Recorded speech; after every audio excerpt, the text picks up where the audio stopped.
I'm not going to say a single word about the Tennessee Titans record against the Indianapolis Colts because I was a punter, and there's no reason for me to talk about that. With that being said, we did not punt much against the Tennessee Titans, so you probably have no clue who I am to begin. Look, I'm unstoppable. Forget your defense, nothing but an obstacle. Run it back, switch it up, call it audible. Serving up them Hail Marys till the game over with the showstopper. So hot, you gotta blow on it. I said I'll huff and I'll puff, then I'll pass to my left while I'm looking to my right. Hit him right in the chest. It be looking like magic. Better give me the throne. I ain't talking about Patrick, but I rep my home. I'm never at the end of my zone. I'm bad to the bone. Eating up these pig skins like they chicharrones, and you a douche cabron. Mira, mira at the mirror on the wall. I'm the greatest of them all. They gon' put me in the hall. Your name is only written in a bathroom stall. Quit your stalling and make a play. My drive too long. Pop the clutch, I don't pump the brakes. I know what it takes to gain the muscle, get rugged. These butterfingers be fumbling, squash the scrimmage and rub it in Robitussin. How I give them concussion, they seeing double, they rushing and pass the shovel, the dirt and rubble. I bury them under it. Stay in your huddle and get 10 yards back. Never turn your back. I'ma pull your flag. I go full contact, out punch, out kick like a shotgun. Welcome back, everybody. We're back. Josh is back with an 8K camera, apparently. He wanted us to see every single detail of his skin. Thank you for that, sir. Appreciate it, man. And his JT jersey, which, yes, we've seen it. It'll be on sale next week. Why are you like this as a person? why you don't have to be like this. You really don't have to be like this, sir. But you know what? We'll get to that in a second. So welcome back to the HorseShoe Mob Podcast. We're bringing you everything Colts and trying to keep our sanity at this point in time. So, before we go any further, I'd be remiss if we didn't mention our co-commentator, friend, brother, Harish Nukala, had a passing in his family. So we want to say prayers to the family, hoping everybody's able to come together with peace and love. We love you, and hopefully everything gets better soon for y'all. Yes, man. Sorry for your loss, man. Yes. And so without further ado, we can go ahead and just introduce the guys right after introducing the website, www.fanbattlesports.com, where you can go for all your AFC South goings on. You'll see articles, you'll see videos, you'll see podcast episodes or links to podcast episodes right on www.fanbattlesports.com. And yeah, make sure that you go there. So without further ado, getting to the guys with us, we have the one and only Silent Assassin. Well, not so much silent recently, because I mean he's had enough with some of you fan bases in the AFC South that's not Colts fans, but you know what? We'll get into that. Austin Cook, everybody. What's up? I'm Austin. Yes, that is tame compared to the things that he's been saying recently. He's been the nicest. He's been the nicest today. Have you ever been in a couple of weeks? Okay, that's fair. That's fair. Yeah, because that fuse has been short. Like literally, it's been like here's the top of the fuse, and here's the bottom, and there's about that much before just. Hey, let's not paint me out to be a bad guy. You are not a bad guy. I'm just taking up You're my not a team. bad guy. You are not a bad guy, sir. I just want to let you know that you are not a bad guy. Okay, I need you to know. Okay, and then we also have with us, the man, the troll, the legend, Josh Senior. Everybody.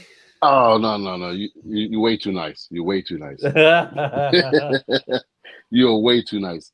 But I have been the nicest compared to you guys lately. So yeah, I can. What? Huh? Don't do that. Don't do that. Oh, my bad. No, that's me. See, the thing is, I have to balance things out, okay? Because at the end of the day, I know exactly what I'm dealing with at all times. Like Josh, you have very low tolerance. Austin, you just sniper, just boom, shot coming in hot. For me, I take the more stealthy approach. I get real close, and then I just go ahead. Then once your guard is down, just bam, just real quick. Just that's it. Well, see, the thing is, I hold things in. It's like I see things, and then at the right time, that's when I explode. Fair. Okay, that's fair. All right, and so that's Josh Senior, and I'm Chris Jackson. I'm the middle ground of these of these two. So I'm here to make sure that stuff don't go off the rails, but. You know what? It's going to go off the rails anyway, so who cares? All right. So without further ado, let's get to some of the comments because people are already coming in hot. So first one, the Colts think and Stonehouse is better than McCaff myth. Well, Einhorn's better than Finkel, so who cares? All right. So then he got Pay the Man, which, Josh, I'm pretty sure you appreciate that. Yes. Also, prayers to Harish. Facebook user said the Colts are by far the worst team in the AFC and NFC, and he's saying that with the Tampa Bay Buccaneers existing, also with Cardinals. the Bears, these Titans, Texans, Jags. Yeah, the Lions. As long as CJ Stroud's out there throwing pick sixes in practice, Oh no! He's learning. He's learning. Oh, gotcha. Remember, everybody except for Anthony Richardson is learning. So, all right, that's fine. That's fair. And then Zay Johnson says, is that a Marlon Jackson or JT jersey, Josh? It's JT. Marlon Jackson didn't have one of these when he played. He didn't have one of these. This is JT, 28. Respect the man and pay the man. Okay. All right. Well, respect the man, pay the man. I'm glad you said that. Because you are the man when it comes to segues. So speaking of the man, Jonathan Taylor's been in a lot of headlines recently. Many of them having to do with everything from being on the PUP list to possibly going on the non-football injury list to going to trade. But before, listen, let's just go ahead and just kind of break this down because we got here gradually and we're going to get there. Somebody said Titans should bring JT in as our third string behind Henry. Well, as soon as y'all don't want to give Henry no money after this year, JT could potentially go ahead and be there. You never know. Oh, they're gonna need them to run it back because the second string got no ACL. So. True. Yeah, true. He's out there running like a marionette. But all right. So what we're gonna do is just kind of just going down the line, right? So just talking about how everything has been happening, right? Because we know that training camp started last week. Mm-hmm. So training camp started last week. JT was coming in. We hadn't heard anything. And then running back call happened. And then boom, next day, JT's on the pup list. So word was that it was possibly from a lingering thing from the ankle injury that he got surgery on. Some people said that it had to do with the contract. Okay, that's fine. Then the news came out regarding Jim Irsay, um, talking about or making the comment about running backs and having to negotiate new CBA. Um, and then Jonathan Taylor's agent, Malky Kawa, basically said that he basically just advocating for JT, but taking Jim Irsay's tweet as a direct attack on JT. So that turned into a back and forth where now Malky Kawa is, I'm going to say, in the crosshairs of Colts fan because everybody's looking at him like, who are you and why are you just talking all of a sudden? So then we see that later on, I'm going to say Saturday, JT went to Jim Irsay's bus that he had out there on the practice or, in the practice facility. He sat down with Jim Irsay. They said they had a pretty decent talk. Then the news came out that there was a trade that they talked about. Okay, that's fine. Right. Now JT's kind of in everybody's crosshairs like, yo, like, what are you doing? What's happening? What's going on here? Come to find out that the trade request happened that Tuesday before. So he'd asked for a trade, but he'd been in training camp, just hadn't been dressed for training camp the whole entire time. So now you're hearing different things. We're hearing that the money is he wants is $16 million per year, and he would like that money to be guaranteed. Then we're hearing that Jim Irsay saying that it's just like there's no way that we're going to pay him. There's no ways that. Then when we talked about the non-football injury list, now we're talking about the fact that they're saying that if they put him on the no football or non-football injury list, then basically that extends his contract for basically another season.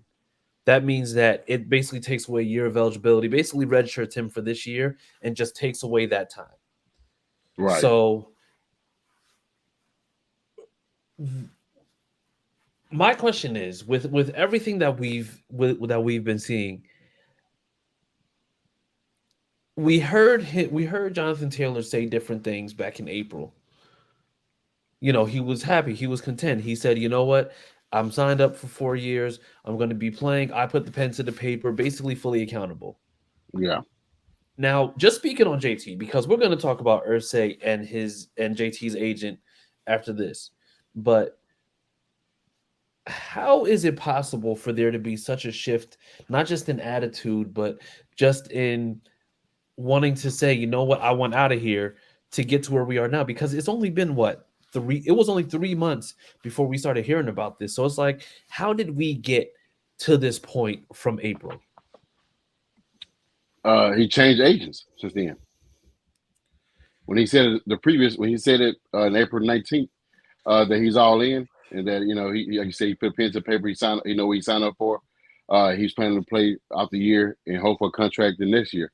But then after that, he changed agents, and that's when it went downhill from there. That's the timeline I got. Yeah. What about you, Austin? I mean, yeah, I feel like he's definitely being fed. Like, I know we're not supposed to talk about the agent, but he's being fed some false information. Because, I mean, everybody knows what the running back market is. And, yeah, he should make more than most running backs.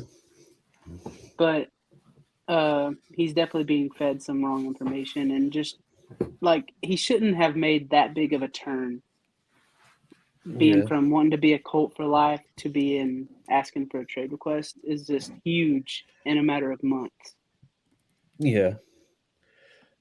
Yeah, and the issue that I'm having is that it was something that was mentioned, I think, by someone on Twitter, and I can't remember who, but it was a valid point because what they said was that Jonathan Taylor, it's almost like he went with the good guy approach. He went with the good guy approach to say, "Hey, you know, I'm going to sign it whenever we get a deal done, we'll get a deal done." And you know, he consistently said the exact same thing over and over and over again, you know, but then we see this shift where, you know, it's like you don't hear from him. You know that he's at camps and you know that he's doing all these things, but now it's a little bit different because now it's like, okay, I want to get traded. Now, of course, you're going to have all the speculation. Oh, this team wants him, or there's numerous teams that said they would take him and pay him, you know, what it is that he's looking for, this, that, and the other. When in reality, you're looking at the things that people are saying and those things that are being offered, and you know for a fact that you have teams that could they pay him? Absolutely. But the problem that you're going to see is that, you know, what is he going to be looking at in terms of that type of contract? Because, yeah, 16 sounds good. But the thing is, it's just like for a lot of these things, it's just like you're going to have certain clauses in there. You're going to have certain things that are going to require you to get to certain amounts. So while it's going to be great to see that 16 ain't realistically a 16. And I'm only speculating. It sounds like he wants a 16 guaranteed. Because, I mean, this running back position, we've seen how it's gone. This running back position has become, I'm going to say, probably one of the worst in the league in terms of getting paid. I mean, outside of possibly kicker, but, I mean, kickers don't deal with the type of physicality that running backs do. So if teams said they are willing to pay a young running back, where he's 24, 25, they're willing to trade and pay him the contract that he's, you know, allegedly requesting. So why is Dalvin Cook ain't signed yet? You know, why is Zeke still out there? You know, why is you said Kareem Hunt still out there? I mean, if they're going to pay those guys, I mean, Kareem Hunt's still good. He was dealt with a bad hand with going through his off the field situation before Chiefs cut him. Dalvin Cook just rushed for over 1,000 yards and got cut by a team. So I mean, if you're going to pay him, why you're not getting a guy that's, you know, has stayed healthy and had with top 5 in rushing? Well, I mean, because everything is a smokescreen. So, I mean, does it seem like there's deep-seated issues with the team or in terms of the philosophy? Possibly. And the issue that you have is that if he's being fed false information, then that's an issue, because you're telling me that you're going to be feeding this and saying all these things. Me personally, if I'm seeing JT and I see that he comes out, let's just say he comes out, gives us a full season, runs for over 1,500, there's no way in hell that you don't pay that man. Yep. There's no way in hell that you don't pay that man. But the problem is that after 3 years of him running and him going and having the issues that he's had this past year, he has the lingering issues with the ankle injury, and now he wants to basically go ahead and match what Christian McCaffrey's matching. Now, I'm going to be completely honest about Christian McCaffrey. He's had injury issues as well, but he actually did find his stride with the 49ers this past season. But honestly, I don't even think he was the top 2 running back earners in the league, or top 3, Christian McCaffrey, Alvin Kamara. And Christian McCaffrey's at 16, Alvin Kamara's at 15.5. And then after that is Derrick Henry at 12.5. So we've seen the running backs get undervalued in the league. We see, like you said, we've seen what the Panthers did. They traded, you know, McCaffrey away. You know, he was their guy. He was their offense, just like JT is for us. You've seen Dalvin Cook have a great year with the Vikings, and they just cut him. I mean, you've seen Dallas cut Zeke. Not saying it was bad that they should have cut Zeke, because Tony Pollard slightly better, especially in the passing game. But he hasn't got paid yet. He's wanting a contract, a longer deal contract. Same thing with Barkley. I get all those running backs are standing up for themselves. Even Derrick Henry, you know, speaking up for all the backs, and even Nick Chubb. You know, everybody, you know, they all feel like they should be paid, but This is what 2019. When did they do the CBA? I believe it was 2019. When they all had this meeting and they agreed to this with $10 million on the tag, and now all of a sudden they want to renegotiate. Well, Najee Harris think that they should renegotiate that and change it. Well, wait until when the next one is. Next year, I believe. Is the next year after 2024. Now they want it to be changed now. And that's what Irsay was saying. And it took out of context. Everybody blew it up. Oh, he's talking about his own running back. And he wasn't. He been speaking highly of JT. After the season, he's like, we're gonna make sure he's a Colt. It's just the fact that the timeline of after JT switches agency is a lot of back and forth. Yeah. And too much back and forth, honestly, because if we're being real, and this kind of moves into my next point that, we saw exactly how Jim Irsay was. Now, we know that Jim Irsay, he's been, he's been active. He's always active on Twitter when it comes to fans, when it comes to certain things. But we saw how active he was when it came to, talking about like the whole running back situation. And so we saw that one tweet that, many people, like without context, they didn't know that was to Najee Harris. They thought that they were talking about the whole situation as far as Jonathan Taylor, just because the timing of it was just awful. Right. Like he went on the PUP list, and then there was rumors that he was looking for a new contract. But then the very next day, here comes Jim Irsay with this tweet. So it's just like the timing of it just seemed crazy. But we've seen the tweets. We've seen some of the stuff that Irsay said. We know that they had the meeting on the bus. And honestly, it's like we've heard everything about Irsay kind of dealing with this himself, but we haven't really heard anything about Ballard. So right now, it's just like it seems like Irsay's more so in the forefront now. So then my question is, but is Irsay fueling the fire with this whole situation? Like with how he's going about it with the tweets and everything that he's saying publicly? I think what he said started it, but like Josh said, it was took out of context. Because he was obviously talking about what Najee Harris had said that day. And like him not replying to Jonathan Taylor's agent, like that just shows like he's not trying to make it all public like that. Like what Jonathan Taylor's agent was doing is childish. Yeah. And like I just feel like it shouldn't have fueled it, but it did. It was a window of opportunity for him to do that because agents are smart. They know what the hell to do. They knew that, hey, if I say something at this moment, I can make this situation look bad. I can say, hey, the Colts don't want to pay their running back. After 3 years of rushing for the team, they don't value their running back, when that's not true. But he took that opportunity to do that once the tweet came out. Have Irsay not say that, things would have been private still. It just he took the opportunity. He's like, hey, this is my opportunity to say something or stand up for JT instead of just emailing or contacting him or contacting Ballard and say, hey, what's this about? What's the tweet about? I see Irsay saying something and we want to address it. But to your point, Chris, I look at Irsay speaking now because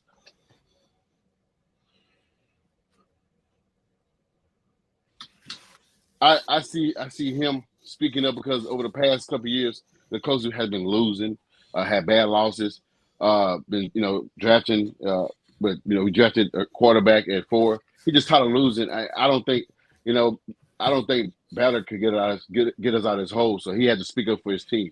He's been like 4 or 5 years ago. He's been in the back, in the backs, in the scenes, just watching Irsay do his thing. But now he's seeing like I got to be on the forefront. I got to address these things for us running backs, for us the team with quarterback. If he decides to play or starts, that's up to the coaching and Ballard. He's just been that active person because he's tired of losing. And you know when he does this type of thing, it means he mean business. Yeah. Yeah.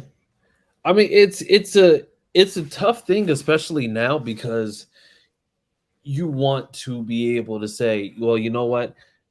How about Irsay just go and relax? You can go sit in the corner somewhere, whatever. But the thing is, you also know that Irsay, he has this thing where if he sees that the fan base is reacting a certain way, then he starts to get excited. And when he starts to get excited, then that's when he starts to get like, all right, I need to go. I need to say something. I need to get in the mix. And yeah, I appreciate that about Irsay, because I'm gonna say he's probably one of the owners in the league that is consistent when it comes to energy, when it comes to fans. He's consistent when it comes to everything. He was consistent when it came to donating to Damar Hamlin's foundation when that whole issue happened back in January. He's very vocal. He's very involved in the community. And so I appreciate that. But the thing is, at the same time, I'm not going to be completely oblivious to the fact that this is also a guy that for the longest time was very, very open and very, very honest about what his expectations were and what he wanted, not just from the team, but just being out there. So, right. I mean, I get it when it comes to Irsay, but at the same time, it's like somebody got to step in and say something, because I have a feeling that nothing that he says right now in regards to JT, especially with JT's agent, is going to be able to help anything other than talking to JT and just being like, listen, here's the amount, sign the check, do what you got to do. Or just saying, listen, we need you. We got promising young QB. We hope this is our QB for good. You'll be able to help with the development, with the progress. And I mean, it's not like he's not like, one thing that's getting lost in all this is the fact that JT ain't missed not a single day. He's on the sideline. He's there. We've seen him. We've seen him dapping up Anthony Richardson, dapping up Deion Jackson. We've seen him talking to certain people. Does he look like he's discontent? Absolutely. But it's not for lack of being there. If he wanted to hold out, he could just stay home. You watch Pat McAfee show today? Yeah. When he had, I think, Lombardi on, and Lombardi made a good point too. He's like, if you're gonna hold out, just stay at home. Why come to training camp with that vibe of, hey, you want a contract, and you think you undervalue? Just stay at home, because you're going there looking. It's hot as hell. You got a fucking hoodie on over your head. I mean, hey, keeping it real. It's hot as hell outside. And you got a hoodie on your head with some joggers on. You pissed off. I'm not. It's not bashing him. I'm just saying that if you're unhappy, find a different way to be unhappy. Don't bring their vibes to around the team. The team looked energetic, energized and excited to want to get 1% better each day. And here it is, you got this guy looking upset as hell in a hoodie on it and 99-degree weather. It's unnecessary to me. I know he's young, and usually the young guys do that. They make those bad decisions now, and hopefully we get past that. It's just that the morale. We talk about the chemistry. We talk about how bad I love the chemistry in the locker room. Right there, right now, he's been toxic. He's been one of those toxic person around the team right now because of a contract. Kenny Moore did the same thing last year, but it was short-lived before he got back to practice and go on to have a down year. But he did go to practice after making his statements. Yeah, but like that, the one thing that I hate about that is the fact that you just be like, well, if you're gonna be disgruntled, go home. Yeah. And for me, it's a character thing. It's a big thing when it comes to character, because he could very easily stay home. He could very easily just go ahead and stay home. But the thing is, how many different pictures did we get of JT, not smiling or just looking like he had a straight face? How many pictures have we had? I'm gonna say we probably had about 10 since the beginning of training camp. Mm-hmm. Training camp literally on a day-to-day basis is lasting 3, 4, 5 hours. So if you mean to tell me that all you can squeeze out is that, but mind you, you have people who are sending videos of JT over there dapping up Anthony Richardson, going and talking to people. Every single person who's been talking to, that's been meeting with the press, even Deion Jackson said it. It's just like he's been supportive. He's making sure that it's just like that we're good, that everything's happening, that we're straight. So the thing is, listen, we all got a job. We all work. Mm-hmm. Austin, do you love your job every single day? No, not every day. Josh, do you love your job every single day? Since I got this, straight to my page. Yes, I do. Don't give me that BS context. Don't give me that BS context. Do you love your job every day? Yes. Okay. So then also, and then I'm gonna ask this now. Do we? But I do. On a serious note, they're all growing pains. Some days I don't want to go, and some days I'm happy to go. So I do understand what you're saying. Yeah. So guys, with the work that we all do we know for a fact that we're actually being underpaid? I do. Austin, do you feel like you're paid properly for the work that you do on a day in, day out basis? I mean, sometimes. No. It's yes or no. It's yes or no. Because if you got to say sometimes, the answer is no. If it ain't a yes, it's a no. I guess no. But you said do we feel like we are underpaid at times? Do we feel like we're underpaid for the work that we do? I do. Okay. Yeah. So the thing is, the only reason why we feel the way that we feel when it comes to Jonathan Taylor is because of the fact that he's on our team. Mm-hmm. We feel the way that we feel because of the fact that we want him out there to potentially run for 100 yards per game, or maybe even more, depending on who the team is. The problem that we're having is that there's a certain selfishness and arrogance in what we do, because we want him to do exactly what we want him to do, and we want him to do it and do it with a smile on his face while getting underpaid for a position where we know for a fact that normally running back shelf lives are much lower than any other position. We just saw Tom Brady go all the way into 20 years. There's a lot of quarterbacks now that get better protection. There's better benefits and better pay than these guys who are running in the trenches. How many times has Derrick Henry saved Ryan Tannehill? Derrick Henry got Ryan Tannehill a whole ass contract that he didn't deserve. And we see Daniel Jones is making $40 million a year after the 45, ain't it? Well, probably 45, but that's after they weren't willing to give him a 5th-year extension, and Saquon basically bailed him out. And Saquon is only making $1 million over what the the franchise tag is. Yeah. So I mean, there's a certain. So the thing is, there's a certain selfishness and an arrogance. Logan, don't do this. Stop it right now. Stop it right now. But there's a certain arrogance with what goes on with us fans. Like, I know that there's certain people that troll, and they're just like, oh, well, we can just go ahead and get another running back. That's fantastic. So you know what? That's great, because no matter what, either you're going to get Barry Sanders or you're going to get Trent Richardson. And there's possibility that you can go in between, and there's no way to tell. We just know now that when Jonathan Taylor's healthy, we have a Jonathan Taylor. So my question would be, and I know I don't really agree with everything Colin says. I think we had the spaces the other day, right? Yeah, we had the spaces the other day. I don't agree with everything. I don't agree with everything he says about us. Sometimes it's overkill, but he made a point that maybe they will be relying on AR to run the ball a lot. I think that's my take on it. Why they don't want to give him that 16 or get close to that 16, because they're probably going to rely on AR running the ball a lot, which I understand that. Yeah, but we saw how that worked when we had Andrew Luck.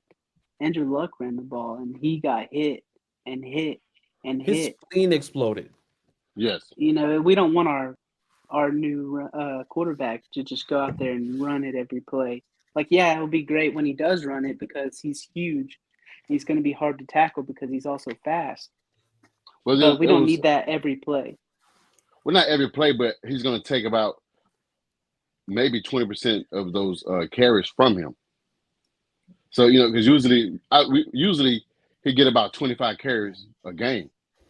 So if him and AR on the field together, AR going to take 10 of those carries. So here's where I'm going to go ahead, and here's the challenge that you deal with, right? Go back to the year that we had with Carson Wentz. That was Jonathan Taylor's best year. Mm-hmm. The best thing that they had going for him is the fact that they had a good amount of play action and they had a good amount of read option. Mm-hmm. Now, mind you, Carson Wentz was able to sell the read option because he was semi-mobile. Now you have somebody who you're going to have to account for. So when it comes down to it, you're going to have to pick your poison. Basically, you're going to have to make him pass. But it's going to be really hard to do that because this is a guy who effortlessly got up to 6'4", 252 pounds. And he's solid. The dude's an alien. Yeah. So the thing is now, the best thing that you can do is have a running back there. Now, the thing is 16 million, is Jonathan Taylor worth 16 million? Absolutely. Is he going to get paid that? More than likely not. And that's only because of the fact that right now the running back market is just absolute trash. They can't come up with a solution to it. They can't come up with a way to make sure that they're compensated properly. And that's the position that takes the most physical punishment. Even when it comes down to D linemen and O linemen, D linemen and O linemen are paid. Like I said, they're in the trenches every single play. But we just saw Big Q got $20 million per year, and that was done on a Saturday. Like that was done. But the thing is now it's just like it's going to be hard fought to be able to try to find some type of impasse where we can get past JT's punk agent and still be able to go ahead and do it. I mean, we all want the agent fired, but that brings me to this next thing. Is Malky Cowell the most hated man in Colts history? And right now, like Jim Irsay is, because all the fans are mad at him. But yeah, his agent is hated right now too. The top two right now. Because you got to add Ryan Grigson. So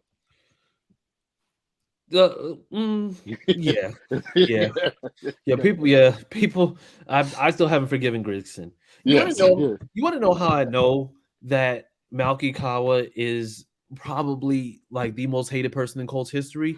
Mm-hmm. Dan Dakich. Oh yeah, actually had Colts fans agreeing with him for once, and he said his clown agent, his idiot agent, is over here just making him look worse. And me, I'm not a fan of Dakich at all. However, when I read that, I was just like, you actually make sense for once. Yeah. It's crazy. I mean, how about you, Austin? Is he the most hated man in Colts history? It's hard to pick between him and Ryan Grigson, honestly, because like Grigson pretty much ruined Andrew Luck's career.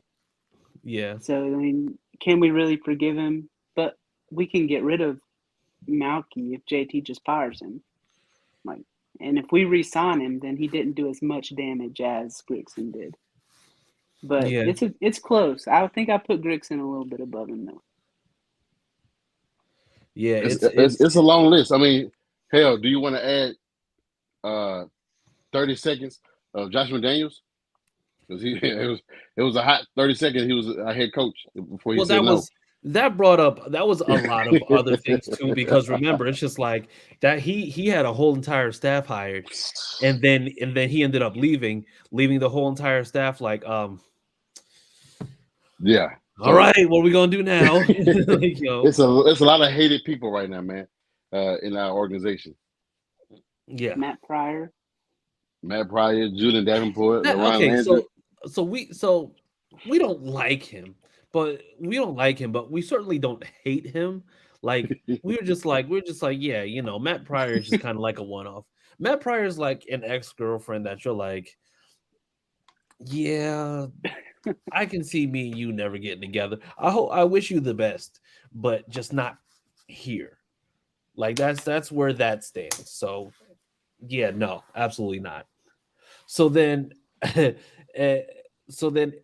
after everything is said and done, and Logan says Alec Pierce is better than Pittman, our wide receiver 2 is not better than our wide receiver 1. All right, so let's just get that out the way now. All right. And I don't care. You know what? Michael Pittman is wide receiver 1. I'm going to keep saying it. I don't give a damn. All right. Oh yeah, because they've been calling us out, man. They said that even we don't think he's a wide receiver 1, and I never said he wasn't. I don't know who was saying that, but suck a butt. So I mean, and so then I told you, see, you and Austin are the y'all. See, I've been nice. Nope. I'm even. Sir, do you want me to read? Do you want me to read the things that you said in that Twitter group? This is a family podcast, okay? We're gonna. All right. So then, with that being said, no way. Okay. So here, actually, we got this comment coming. So this is okay. So Ryan Brotons said, "No way he's the most hated. In a sad situation, JT is smarter than this," which we said. Even if he does $116 million a year, this isn't the way to go about it. Why would any franchise pay a guy that much coming off of injury that isn't a franchise quarterback? Fair. And I understand how important he is to this season, but how vital is he to the future, especially if Richardson hits his peak toward the end of JT's career? Okay, and that's big. That's fair. So I like that, Ryan. Thank you for that. Like, that's fair. Like, that's a fair assumption because, I mean, if we are looking at time is definitely like that's going to be a tough thing to kind of to get past. And I mean, even if you have like JT in a role where, you know, somebody else is coming along, let's just say if Evan Hull ends up panning out, now you have another guy who you'll have in addition to your guy, and you have a 1-2 punch that will be able to go ahead and, like I said, help transition in the best way possible. So, I mean, there are possibilities. There's a lot of things that we're able to do, but I think it's just going to be more so about the fact that they're going to have to really just find an impasse and go with it. And hopefully Jonathan Taylor's agent will be his ex-agent because that guy's a tool. So, you know, and by the way, I think somebody from his agency got on and said, hey, for everybody that had something to say something now. And, you know, my response was, who the hell are you? So, you know, to whoever his coworker or whatever he is, you can suck a butt too. So, yeah. And now, so then now, just taking randomly, we're not even betting, just taking predictions. When will this all be resolved? Tomorrow. It's gonna take a while, I think. You know, Austin, you and I, we're cool. I love you as a brother, but sometimes I just don't like you. I just can't do it sometimes. At least it ain't me. Okay. I'm glad I'm not in those shoes, but this is gonna bleed into the season. Really? Yeah, because we're weeks away before the first game, and I don't think it's gonna resolve that soon because I mean the agent already saying that he doubted that the shit get repaired, so he's already looking for an out, so it could bleed all the way to the season. They bearing any changing between the front office because Irsay got his mind made up. He said he's not paying that $16 million. That ain't happening. Yeah. He said that $16 million, but whatever the offer is, that ain't happening right now. So whatever it is, he said he ain't paying it right now.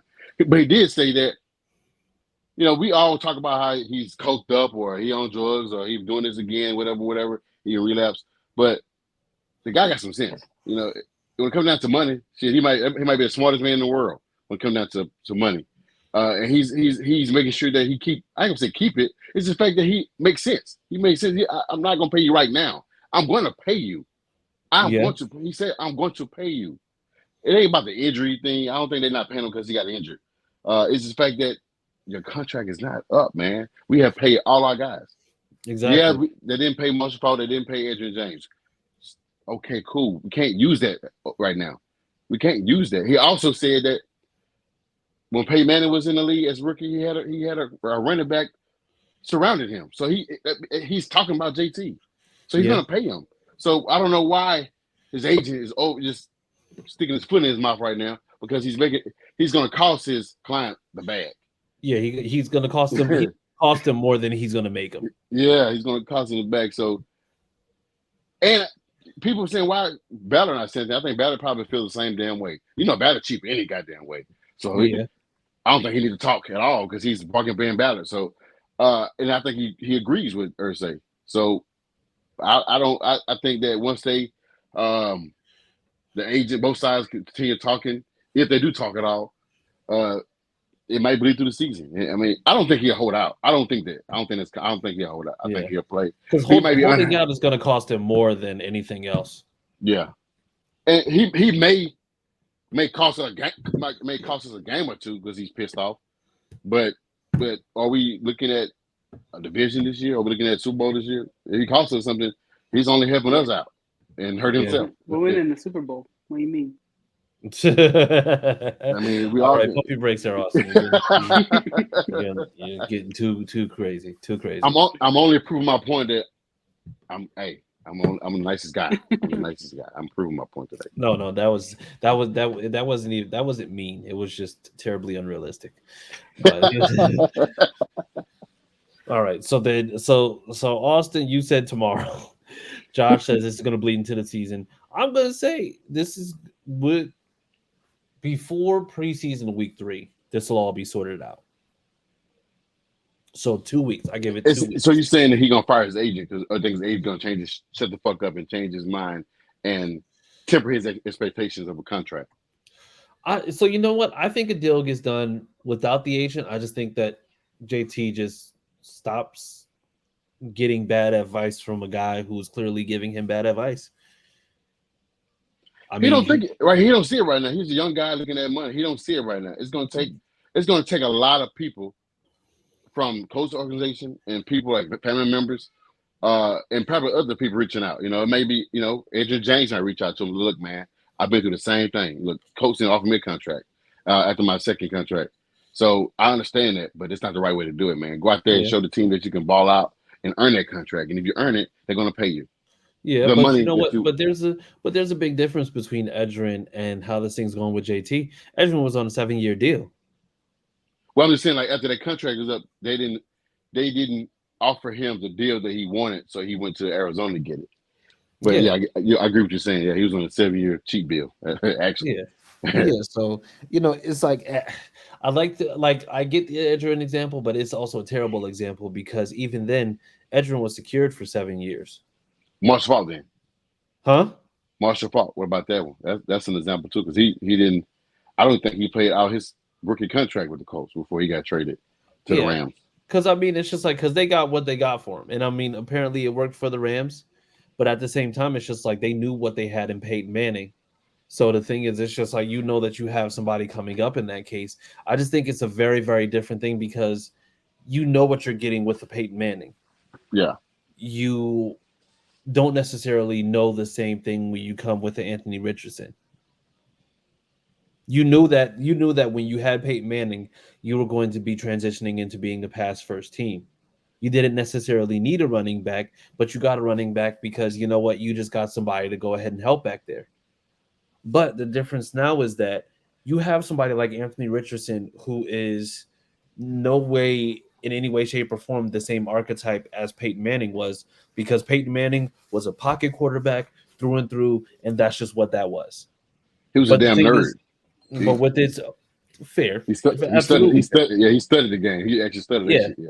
And the thing is, Anthony Richardson, I think, is also he's going to show up as being a big student of the game, but also at the same time, he doesn't have those same attributes that you have with Peyton Manning. So the thing is now, what do you do to make sure that you're providing him with as much support as possible? You make sure that you provide him with somebody who's going to be able to help him with running the ball, who's going to be able to help him with potentially chipping and then rolling out. You have with somebody like Anthony Richardson, there isn't a single play in the playbook that isn't available with preparation. Mm-hmm.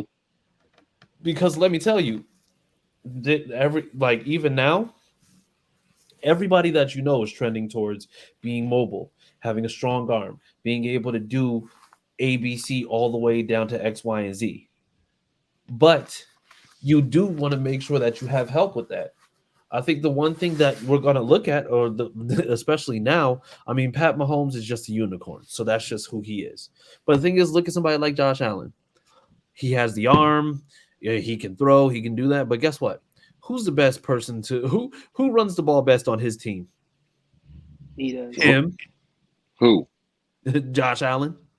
Yeah, they definitely have a run game. That's bad. Yeah, they let go Devin Singletary. I think he's with the Texans, right? Houston. He's with Houston. I think this is my theory. Is that again? I go back to that. I think they're looking at the Ravens, how they built their team around Lamar. They didn't get the team they have until now, but they did get a running game. They had Mark Ingrams, and they ended up getting J.K. Dobbins. But Lamar was featured a lot in that run game for his first 2 seasons. I'm not saying that could be us, but I feel like that's why you haven't seen the Ravens spend money on running back, and J.K. Dobbins won't get nearly the amount of money that JT has. Well, offering or will be offered, but I think that's why he's with the highest paid quarterback right now. Or is it Herbert? Is Herbert the highest paid quarterback? No, Herbert's the highest paid, but he's only the highest paid by an extra $500K per year. Right, but that's how Lamar won the negotiation. He's like, I was a quarterback and I was a running back for your team. So I was MVP. So I feel like they're looking at teams like they're looking at the Ravens and they're looking at maybe possibly what Philly did, because they use Hurts in the rushing game and they let go Miles Sanders, which that's stupid. But hey, that's what you see what they're doing right now. They don't have a running game. Yeah. But that's where they're at. So that's just what it is. So you know what? It's great to be able to talk this out, because we know that it's been an awful time trying not to talk about this, and then also hearing all the BS coming from people who say they're fans that are just saying they're being realistic, whatever the hell that means. Right. But yeah. What is realistic? Realistic. I don't know. We've seen a certain fan that say they're realistic about their team where they support other teams, but we're not going to talk about that. Yeah, we're gonna stay as far away from that one as possible. We're not gonna touch that with a 10-foot pole. So yes, all right. So then, with that being said, so we're gonna go ahead. We're gonna get out of here. Oh wait, hold on. We have one more. If JT has a disappointing season, then would his next contract look way different? His value will likely decline to the Colts league overall. Right now, JT and his agent likely feel like he should be the running back to stand firm and demand the money sooner, which likely just hurts him. If Irsay says he isn't doing it, he probably just isn't doing it. Colts should just give him a $2 million bonus, keep him happy for this season. Tell him if he produces, the extension is coming next season. And but they said that though. But as far as the extension happening next season, as far as the $2 million up front, I mean, I don't think they want to right now, especially with this agent shit. He talking the way he's talking. I think they won't give him shit right now. Well, yeah, and I think the once again, you're just running into an issue where the timing is just awful. Like the timing is absolutely awful. Like if JT came out and the first 4 games of the season and he has 500 yards and he's leading the league, I don't think there would be any reason to not say, oh yeah, let's go, let's do this. But the problem is that we haven't seen him in action since the end of November, damn near. And let's just say end of December. We haven't seen him in action since the middle to end of December. So we haven't seen him in action since December, and he's not out there on the field right now. So if he's not out there on the field, and he's demanding money, it's just like it's tough, because now it's just like, okay, we're gonna extend you, but it's just like, when are you gonna be out here to produce for us? So what's the problem? Because they say there's a back issue that he got right now, and we did see a limp. We did see a limp. So what's going on? The back issue is something that was just something. It's that came out, but it wasn't anything that was like, oh yeah, like that absolutely happened. Even he refuted it himself. The one thing that he never refuted is the fact that there's been a lingering issue when it's come to the ankle. So I mean, it seems like it's just a bad ankle right now, especially with him just like being there every day. But that's just what it seems like right this moment. But I'm gonna say Eric was correct with, I do feel like they could go ahead and do something to make sure that it's just like he has that. You have 19 million in cap. You're not going to do anything else. We're leading into the preseason where you have the 90-man rosters, and then you have to get that down to 53 at one point. You're going to have the money. Somebody's going to be cut that's getting paid. So you have the means to be able to do whatever you need to do. And then next year's cap is going to go up by $28 million. And then we're not going to have any QB money or anything along those lines on there, which means that you're going to have that much more. So, I mean, you can do we don't see Pittman throwing a bitch fit, and we don't see Grover Stewart because I think he's in a contract year. Kenny Moore is in a contract year. Yeah. Who else? Julian Blackman's in a contract year. That's a lot. It's a list. But none of those guys are having a bitch fit. They're going to, we have seen what Pittman have said. He's going to go out there and play. Yeah. And I mean, Grover Stewart Grover Stewart earned his money. I'm not saying JT haven't, but he's not having that fit. He's going to go out there and play, and if he earn, he's going to earn what he's probably want to negotiate. Yeah.